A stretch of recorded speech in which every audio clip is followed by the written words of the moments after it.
There's some dark things coming prophetically, but there's very exciting things coming as well. So let's get started. Verse 1, Isaiah 19. I'm reading from the New American Standard Bible. The oracle concerning Egypt. So that's how it starts. Behold, the Lord is riding on a swift cloud and is about to come to Egypt.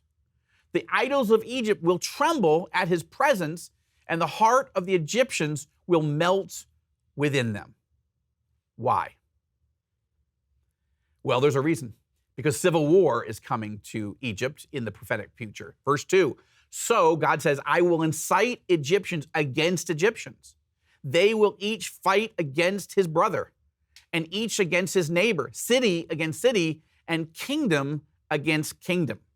That's horrible. We saw during the Arab Spring a near civil war, but it's going to get worse. But that's not all. God also speaks about spiritual confusion coming to Egypt. Verse 3, then the spirit of the Egyptians will be demoralized within them. And God says, I will confound their strategy, I will confuse it, so that they will resort to idols and ghosts of the dead and to mediums and to spiritists. That's a huge problem. So we're going to have civil war, then we're going to have spiritual confusion. But there's more.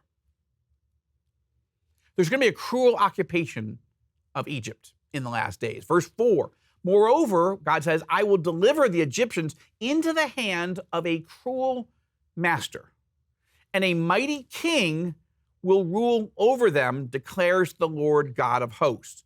Now, this very well may be referring to the Antichrist, or maybe it's to some other cruel dictator prior to the Antichrist. I don't know. I would lean towards saying it's the Antichrist. The text doesn't really say, but it's going to be a cruel master, a mighty king will rule over Egypt. There will be an occupation of Egypt by a foreign, cruel dictator. Now comes drought. Verse 5, the waters from the sea will dry up. And the river, what river? Well, obviously the Nile River, one of the most important rivers in all of the Middle East, and the central river in Egypt. The river will be parched and dry. Verse 6, the canals will emit a stench, and the streams of Egypt will thin out and dry up. The reeds and the rushes will rot away.